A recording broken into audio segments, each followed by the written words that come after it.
Olá pessoal, esse vídeo, né, é uma revisãozinha para avaliação, porém aí só tem a parte de artrópodes, que é um pouco mais complicada. Mas temos aí também a parte dos anelídeos e moluscos, que são mais simples. Então assim, antes de começar o slide sobre artrópodes, né, sobre os anelídeos, vocês, quando for estudar, observe bastante os detalhes que diferenciam os oligoquetas, os poliquetas e os hirudíneos, né? Focar naquela parte com relação à quantidade de cerdas no corpo, principalmente. Então, já que eles têm um corpo mole, alguns, né, têm bastante cerdas, outros não têm, e outros têm poucos. Então, nós temos aí como representantes, por exemplo, dos oligoquetas, as minhocas, certo? Temos aí como os hirudinos ou aquetos, que às vezes vocês também encontram em livros escrito aquetos, as sanguessugas, e os poliquetos, as nereides SP, que tá aí no livro de vocês. Então, esses detalhes, alimentação, já que tem uma alimentação variada, eles, né, os anelídeos, eles podem ser detritívoros, alguns se alimentam de fluidos e de sangue, outros também se alimentam de folhas, né, são herbívoros. Então temos aí herbívoros, carnívoros, detritívoros e os que se alimentam de sangue, como a sanguessuga.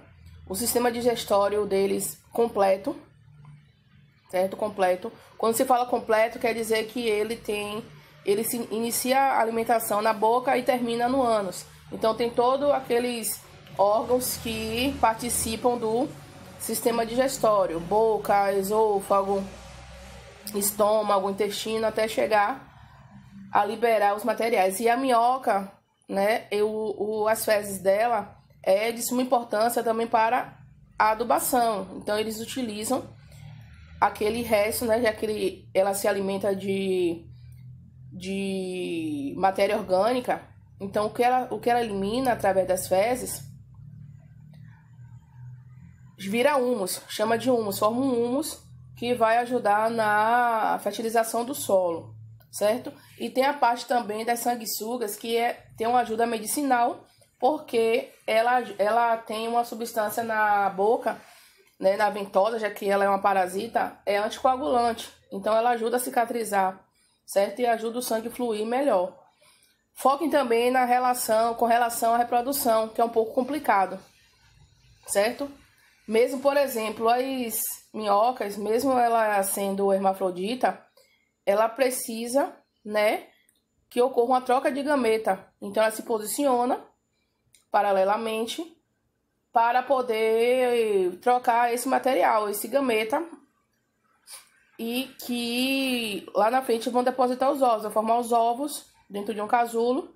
O casulo dela, que é uma extensão mais larga na minhoca e mais clara, chamamos de clitelo, e vai ajudar ali a formar o casulo, e logo em seguida vai depositar os ovos, certo? Então, os poliquetas, que são as nereides, já têm uma reprodução sexuada e assexuada, são alternados. E aí vocês vão detalhar. E com relação aos moluscos, tem aqueles, né, já que também o corpo é mole, mas tem uns que possuem conchas e outros não. Então, nós temos aí a lula, o polvo, por exemplo, eles são cefalópodes, porque tem os tentáculos na região da cabeça. Não tem concha externa, certo? A lula ainda tem uma conchinha interna, que eles consideram uma concha interna. O polvo não tem concha, certo? Aí temos aí os gastrópodes, que envolvem aí os caracóis, né, que são aquáticos, e as lesmas, que são terrestres, ou os caracóis terrestres, e os caramujos são aquáticos, porque eles são parecidos, e as lesmas, né, que não tem a concha. E chamam de gastrópodes porque só possuem a concha, protegendo. A lesma é exceção, não tem, mas faz parte dos gastrópodes. Vocês podem encontrar livros também chamados univalves, né, que vai diferenciar dos bivalves, que é a outra classe aí dos moluscos que possui duas conchas, que é o caso aí dos mariscos, das ostras, né, que possuem duas conchas, por isso são chamados de bivalves. Os bivalves, eles são filtradores, né, respirações branquiais, né, respira por brânquias. E também os gastrópodes, como os caracóis, tem aí uma massa visceral, tem na região da boca uma rádula, que é utilizada para raspar o substrato ou capturar e perfurar as presas com um tipo de língua, áspera, certo? Os gastrópodes. E na cabeça também dos gastrópodes tem sensores, né? Tem olhos, tem boca, que ajuda ele se locomover, certo? Agora vamos aí para a nossa revisão geral. Então, nós temos aí a parte do insetos, né, que nós já vimos, crustáceos, aracnídeos, que temos aí aranhas, escorpiões e ácaros, que às vezes quando a pessoa fala em aracnídeos, pensa só em aranhas, mas tem aí escorpiões, ácaros e carrapatos. E vamos concluir com quilópodes e diplópodes, certo? Que é a parte aí das lacraias e do gongo, por exemplo, que é o que nós conhecemos. Nós temos aí a divisão do corpo do inseto versus de um aracnídeo. Então, assim, quando se fala em característica geral de um artrópodes, vocês têm que lembrar que eles são invertebrados. A característica maior dele é a presença de apêndice ou pernas articuladas. E muitos deles apresentam antenas. Então, a maioria deles apresentam antenas. E eles também, ó, têm um exoesqueleto, que é um tipo de esqueleto externo. E esse esqueleto externo é chamado de exoesqueleto ou cutícula, que vai recobrir o corpo do animal e proteger os órgãos internos e também ele. Só que para esse animal que realiza que apresenta no corpo todo a equidise ou a muda, né? Tem que realizar a muda, porque os que têm exoesqueleto, eles vão precisar fazer a muda, que nós conhecemos como equidise, né? A equidise é o processo de mudança. Então, esse animal, para poder crescer, ele precisa realizar essa equidise. É como eu falei na última aula. Se você vê lá uma casca de cigarra, por exemplo, não é que a cigarra morreu e ali só tá a carcaça dela, não. Ela teve de crescer, então até o momento dela crescer, ela vai fazer esse processo de muda, que é a equidise, entendeu? Que é a equidise, nós chamamos de equidise. Nós temos aí como exemplos de insetos: formigas, cupim, baratas, percevejo, besouro, abelhas, mosquito. Temos aí o gafanhoto, que está na imagem para vocês, onde mostra a divisão do corpo. Então, nós temos aí no gafanhoto a parte da cabeça, o tórax e o abdômen. Aí temos as asas, as pernas articuladas com a quitina. Então, temos aí 3 pares de pernas, né? Então, ele tem 6 pernas, 3 pares. Tem os olhos compostos, um par de antenas e o corpo dividido em 3 pedaços: cabeça, tórax e abdômen. Diferente da aranha, por exemplo, que eu trouxe como um exemplo de aracnídeos, que tem 4 pares de pernas. Essa parte aí que chama de pé de pau, se vocês não consideram como pernas, então ela tem 1, 2, 3, 4 pares de pernas. Temos aí a divisão do corpo em 2, cefalotórax e abdômen. Quando se fala em cefalotórax, é a união da cabeça com o tórax, formando uma peça só, e a parte do abdômen. No final do abdômen, vocês veem lá, ó, as glândulas chamadas de fendeiras. Essas glândulas são responsáveis por produção de teias. Muitas das aranhas produzem teia. Tem aranhas que não produzem teias, certo? Quando você olha assim, todas as aranhas produzem teias, não. Tem as que produzem e outras que não produzem. Aí temos aí os olhos, que a depender da espécie de aranha, a disposição é diferenciada.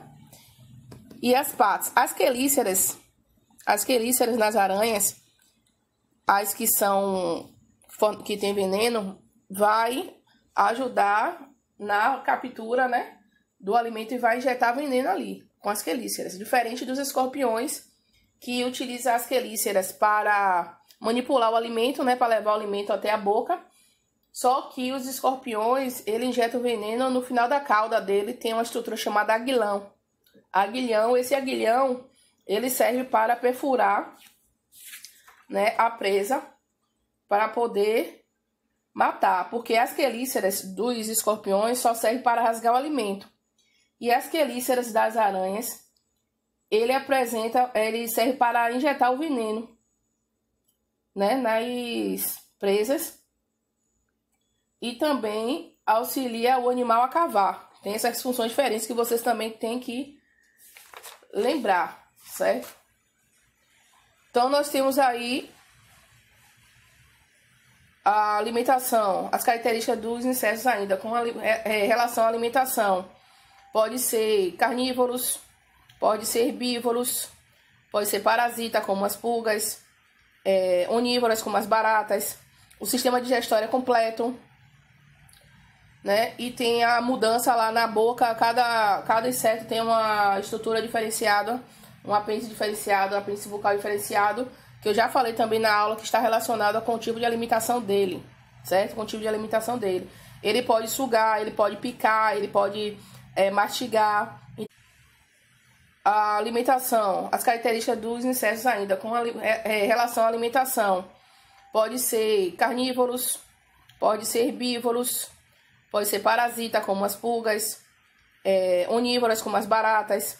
O sistema digestório é completo, né? E tem a mudança lá na boca, cada inseto tem uma estrutura diferenciada, um apêndice diferenciado, um apêndice bucal diferenciado, que eu já falei também na aula, que está relacionado com o tipo de alimentação dele, certo? Com o tipo de alimentação dele. Ele pode sugar, ele pode picar, ele pode mastigar. Então, tudo isso tem a ver com a estrutura bucal, a diferença da estrutura bucal. A respiração dos insetos, traqueal, certo? Por meio de traqueias, que são tubos, que tem na atividade de vocês, onde ocorre lá as trocas gasosas. Nós temos aí tipo de reprodução dos artrópodes. A reprodução dos artrópodes, a maioria tem sexo separado e a fecundação interna, ou seja, o macho lança os gametas dentro do corpo da fêmea. O desenvolvimento pode ser direto, então os filhotes nascem semelhantes aos pais, como alguns aracnídeos, não sofrendo metamorfose. Nós vimos o tipo de metamorfose, né, que fica bem claro nos insetos, a metamorfose completa e incompleta. Então, se você for na página 262, você vai ver lá a metamorfose completa, onde você tem todas as fases. Você tem a parte do ovo, a parte de larva, a parte de pupa e a fase adulta, certo? Então, os insetos, como ocorre nas borboletas, em besouros, em abelhas, moscas e formigas. Então, o ovo eclode uma larva que se transforma em pupa, o qual se desenvolve em um inseto adulto. Já a metamorfose incompleta, que ocorre em baratas, gafanhotos, percevejos, só tem algumas fases, como a do ovo, a forma jovem, que ele já sai do ovo parecido com o adulto, e vai tomando forma, vai adquirindo outras características para ficar mais parecido ainda com o adulto, com a presença das asas mesmo, e a forma adulta. Então, qual a diferença básica? A metamorfose completa, o indivíduo não sai do ovo parecido com o pai, né? Ele vai passar por transformações, como larva, pupa, até chegar na forma adulto. E a incompleta, ele já sai do ovo com característica parecida com a do pai, só que em miniatura. Então ele já sai, ele não passa por essa fase de larva e de pupa, ele já sai forma de ninfa, que é o adulto em miniatura, né? E depois ele toma a forma totalmente completa de adulto com uma presença de asa. Muitos deles têm a característica de um adulto, porém não tem asa, não tem outras características que lembre o adulto, certo?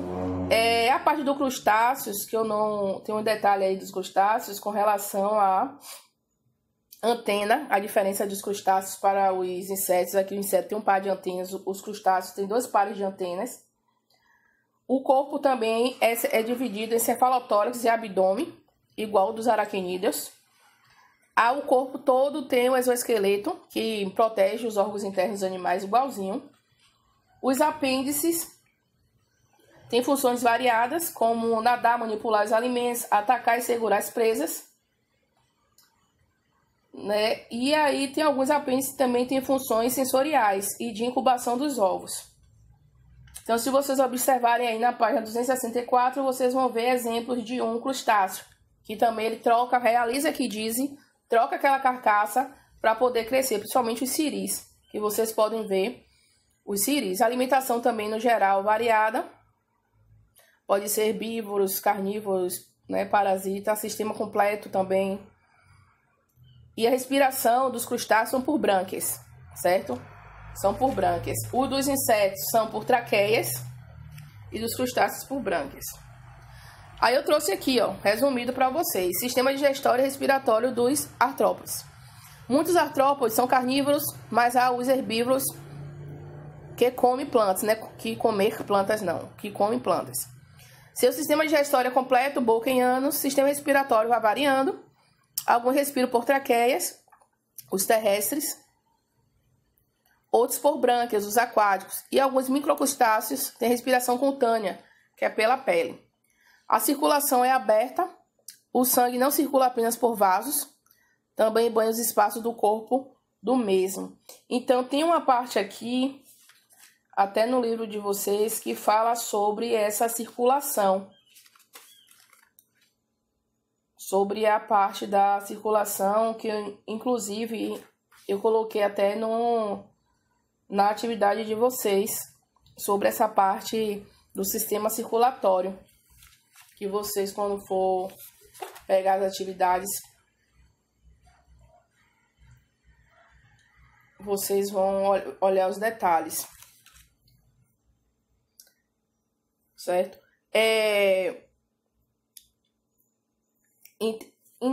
Vocês têm que olhar também a parte dos grupo dos ácaros, que tem um corpo diferenciado, né, dos escorpionídeos e dos aracnídeos. Então, por exemplo, se vocês observarem na página 267, vocês vão ver o ácaro e vai ver o carrapato.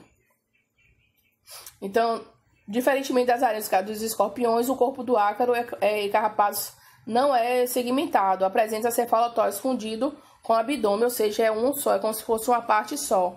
Então, você não vê aquela divisão de cabeça, tórax e abdômen como no inseto, e nem cefalotórax e abdômen como nos aracnídeos e nos crustáceos, por exemplo.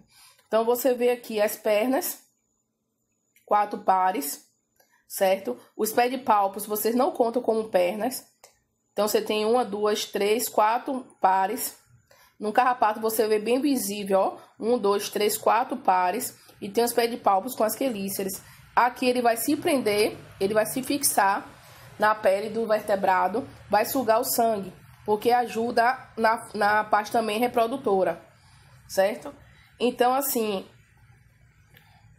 em geral, a maioria dos aracnídeos é carnívora, com exceção de algumas espécies de ácaros e parasitas, que é o caso do carrapato. E outro detalhe que vocês têm que saber sobre a digestão dos aracnídeos é que ele injeta, né? Ele injeta uma substância dentro do corpo da presa, espera formar uma solução, depois ele vai sugar aquele caldo que se formou ali.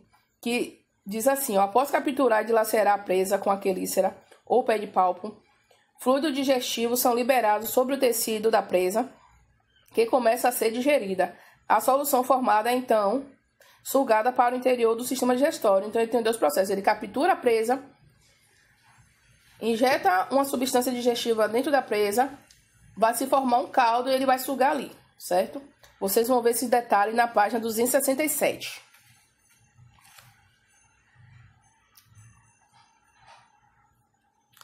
Então, a diferença aí dos quilópodes e dos diplópodes, tem esse quadro aí que eu mostrei durante a aula. Então, eu trouxe novamente para vocês olharem os detalhes. Então, assim, os quilópodes, eles são chamados assim porque eles têm um par de patas por segmento. Então, se você observar na página 270, você vai ver um par de pernas por segmento. E a letra B, que eles chamam de piolho de cobra, e nós chamamos de gongo, ele tem 2 pares de pernas por segmento, 2 ou mais pares de pernas por segmento, certo? Os quilópodes, eles são venenosos, né? Produzem venenos. Os diplópodes não, certo? Aí vocês estão vendo aí, ó, com relação aos movimentos, uns são mais rápidos, outros mais lentos. O quilópodes carnívoros, o diplópodes herbívoros. Então, todos esses detalhes que vocês podem ver aí na página 270 e 271. Por exemplo, o sistema digestório dos quilópodes e diplópodes, o sistema é completo. Né? A respiração por meio de sistema de traqueias, então respiração traqueal. A reprodução dos quilópodes, sexuada com fecundação interna, como já falei. As fêmeas, algumas espécies enrolam ao redor do macho ou do ovo para protegê-lo. Desenvolvimento direto, com os juvenis nascendo com a mesma quantidade de segmentos do adulto. E os diplópodes, que são gongos, a reprodução é sexuada e a fecundação também é interna. Algum tempo após a cópula, os ovos liberados são fecundados. O desenvolvimento é indireto, diferente dos quilópodes, que o desenvolvimento é direto.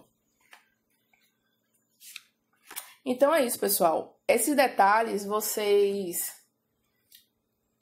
vão, né, esse slide vai ajudar vocês a relembrar um pouco da aula, né, com o visual, mas o que vocês tiraram print também durante a aula vai ajudar. Tem mais detalhes ali, já que as aulas foram mais ricas, né? Aqui mesmo é só uma revisão. Pegue aquela parte que vocês tiraram o print dos moluscos e dos anerídeos para estudar novamente e focar nos detalhes, ok? Até. Boa sorte.